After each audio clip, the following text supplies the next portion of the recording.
नमस्ते। बिहार के पावन धरती को मेरा शत शत प्रणाम।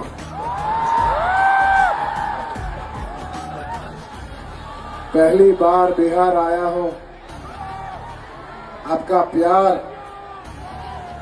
और आपका स्वागत के लिए बहुत बहुत शुक्रिया। पुष्पा कभी झुकेगा नहीं, लेकिन आज पहली बार आपका प्यार के लिए झुकेगा। थैंक यू पार्टनर, बहुत प्यार दिए आप, बहुत बहुत शुक्रिया। कैसे आप? पुष्पा को फ्लावर समझे क्या? फ्लावर नहीं, अब